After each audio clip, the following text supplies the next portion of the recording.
చిగిరి కాదు, చికిరి చికిరి కోటయ్య గారు. ఇంకో నోటీస్ ఒకటి ఉందండి. ఏంటంటే మన మేడం గారు శ్రీదేవి మేడం గారు రిటైర్మెంట్ కార్యక్రమానికి మనోహర్ గారు ఏలూరులో ఉన్నారు. ఆల్రెడీ నాకు ఫోన్ చేశారు, వస్తున్నాను, స్కూల్ దగ్గరికి వచ్చేస్తున్నాను, నేను చేసి వెళ్ళిపోతాను అన్నారు. అప్పటికి మనం ఇక్కడ అరేంజ్మెంట్ చేయలేదు, మేడం గారు కూడా రాలేదు. Retirement is a blessing. ఉద్యోగ విరమణ చేయడం ఆశీర్వాదం. ఉద్యోగం ఉండడం కంటే రిటైర్మెంట్ చేయడం ఎంతో ఆశీర్వాదం. మరి ఈ ఆశీర్వాదాన్ని పొందుకున్నందుకు మరి మాస్టర్కి అభినందన తెలియజేస్తా ఉన్నారు. ఈ రోజున ఉద్యోగ పరిస్థితి చూస్తూ ఉంటే భయంకరమైన ఒత్తిడి ఈరోజు టీచర్ల మీద ఉంది. చాలామంది ఇబ్బంది పడుతూ ఉన్నాం. ఈ ఇబ్బంది నుంచి, ఈ ఒత్తిడి నుంచి చాలా సంతోషంగా బయలుదేరిపోయిన మాస్టర్కి కోటయ్య గారికి సందర్భంగా అభినందనలు తెలియజేస్తూ, ఇంతకుముందు మార్చి ఏప్రిల్ 1వ తారీఖు సన్మాన కార్యక్రమాలు వేరైపోయాను. అలాగే శ్రీదేవి గారికి సభాముఖంగా మన్నించమని కోరుతూ, అలాగే ఆవిడ కూడా రిటైర్మెంట్ అనేది ఆశీర్వాదం. చక్కగా పిల్లలతోటి పిల్లలతో మీరు ఎంజాయ్ చేశారు.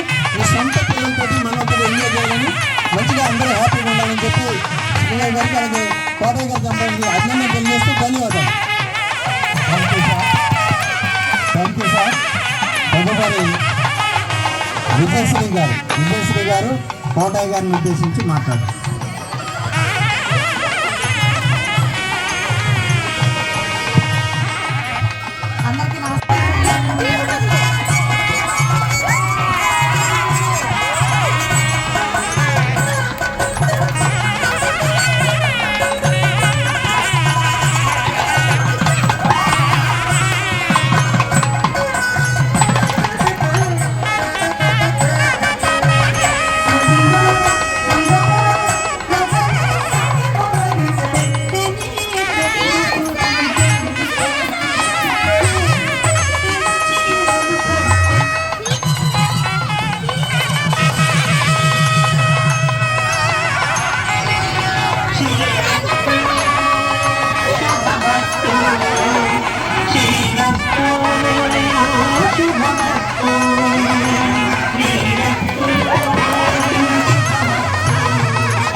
అహ్మద్ బాబు గారు ఎక్కడ ఉన్నాయి, అహ్మద్ బాబు గారు.